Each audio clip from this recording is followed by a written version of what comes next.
Sinubukan natin na magluto ng custard cake dito sa ating kaserula, pero ito'y napalpak ga.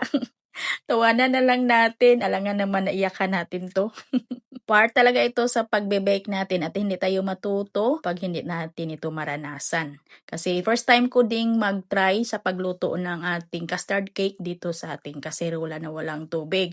Hindi ko natansya yung apoy, ang nangyari dito ay sobra sa apoy at nasobrahan sa luto. Umabot nga lang naman ito ng 1 oras at 35 minutos kasi nga nakalimutan ko. Sa time kasi nito ay nag-voice over ako. Kaya nang bigla ko naalala na may niluto pala ako, ay biglang takbo ng mabilis. At agad ko na talagang pinatay yung aking kalan pagkatapos ay binuksan ko. Pero nasa isip ko na ay ito'y palpak na. Kaya kahit na walang mali naman yung ating mga mixture, yung ingredients natin dito.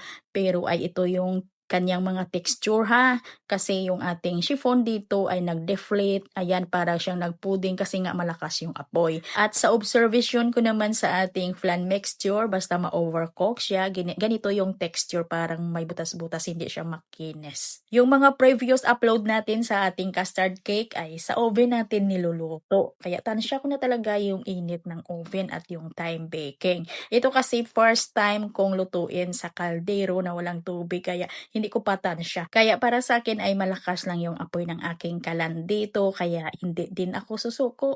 Mag-try pa rin ako na gumawa dito, nalulutuin natin sa ating kaldero, para naman sa ganun ay matansya ko at ma-share sa inyo kung ano ba talagang tamang timing at yung time baking sa pagluto natin dito sa kaldero sa ating custard cake. At para hindi masayang ay itry ko pa rin itong ibenta. Try ko pa rin itong i-display pero ibenta ko na lang ito ng mura.